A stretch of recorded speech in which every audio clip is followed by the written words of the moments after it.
نہ کرنے کا جواز ثابت ہوتا ہے، لیکن سری نمازوں میں لوگ امام کے پیچھے سورہ فاتحہ کیوں نہیں پڑھتے جبکہ حدیث میں تو سکتہ دینے کا بھی حکم ملتا ہے؟ پھر امام سورہ فاتحہ پڑھنے کے لیے سکتہ کیوں نہیں کرتا؟ امام احمد ابن حنبل فرماتے ہیں کہ میں نبی سے صرف ایک سکتے کو جانتا ہوں جو شروع میں کیا جاتا ہے. راجح قول کے مطابق جو سورہ فاتحہ اور سورت کے درمیان جو سکتہ ہے اس کا حدیث میں تذکرہ نہیں ملتا. رہا یہ مسئلہ کہ سورہ آراف میں جو حکم ہے کہ جب امام قرات کرے تو تم خاموش، یعنی جب بھی کوئی قرات کرے تو تم خاموش ہو جاؤ، تو چلو جہری نمازوں میں تو ہم خاموش ہو جائیں، سری کے بارے میں تو یہ آیت نہیں ہے نا، کیا خیال ہے؟ تو میں نے پہلے بتایا تھا کہ سری کے بارے میں صحیح حدیث ہے. رسول اللہ صلی اللہ علیہ وسلم نے ارشاد فرمایا من کان لہ امام فقراءۃ الامام لہ قراءۃ، جس شخص کا کوئی امام ہو تو امام کی قراءت مقتدی کے لیے کافی ہے. تو یہ حدیث جہری کو بھی شامل ہے اور سری کو بھی. اور ناصر الالبانی رحمہ اللہ جو اہل حدیث عالم تھے، سلفی تھے، انہوں نے بھی اس حدیث کو صحیح قرار دیا ہے. سمجھ رہے ہو؟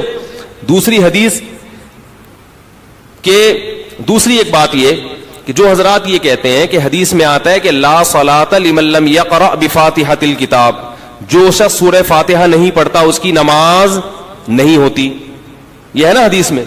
تو یاد رکھو پوری حدیث یہ نہیں ہے، پوری حدیث میں صحیح مسلم میں ہے من لم یقرأ بفاتحۃ الکتاب فصاعدا، جو سورہ فاتحہ پلس آگے سورت نہیں ملاتا اس کی نماز بولو بھائی نہیں ہوتی. پوری حدیث یوں ہے،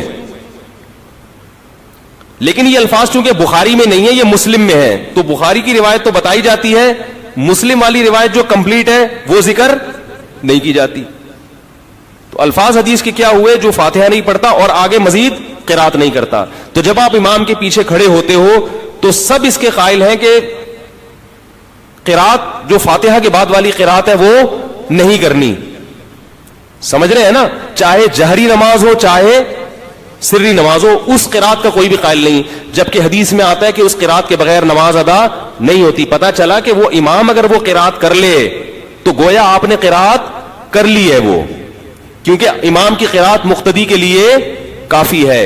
اسی طرح ہم یہ کہتے ہیں، امام ابو حنیفہ رحمہ اللہ کا یہ مذہب ہے کہ اسی طرح یہ جو حدیث میں آتا ہے جو فاتحہ نہیں پڑھتا اس کی نماز نہیں ہوتی، تو جب امام نے فاتحہ پڑھ لی تو مقتدی نے بھی حکمن پڑھ لی، اس کو نہ پڑھنے والا کہہ ہی نہیں سکتے، کیونکہ امام فاتحہ کے حق میں نمائندہ بن گیا ہے. کس کا؟ بولو بھائی، مقتدیوں کا.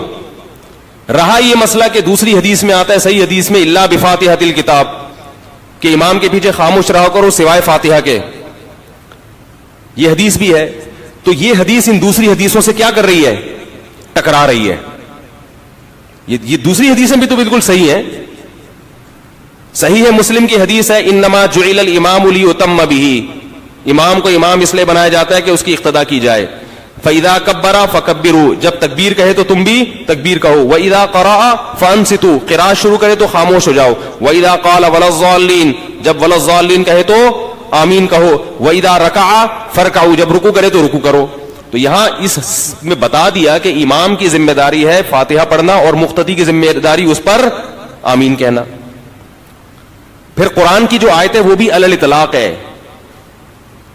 اور پھر یہ جو حدیث ہے من کان لہ امام فقراءۃ الامام لہ قراءۃ، یہ بھی عام ہے. لہذا وہ جو حدیث ہے جس میں آتا ہے کہ سوائے فاتحہ کے، وہ حدیث ان حدیثوں سے کیا کر رہی ہے؟ ٹکرا رہی ہے. تو اب کسی مجتہد نے اس کو اصل لے کے دوسری میں تعویل کر لی، کسی نے اس کو بنیاد بنا کے اس میں تعویل کر لی. تو کسی بھی مجتہد پر آپ الزام بولو بھائی نہیں لگا سکتے. دونوں کا مقصد حدیثوں پر عمل کرنا ہے. الزام اس پر لگائیں گے جو ایک رائے کو غلو کر رہا ہے اور دوسروں کو بے وقوف قرار دے رہا ہے، جیسے کہ انجینئر علی مرزا.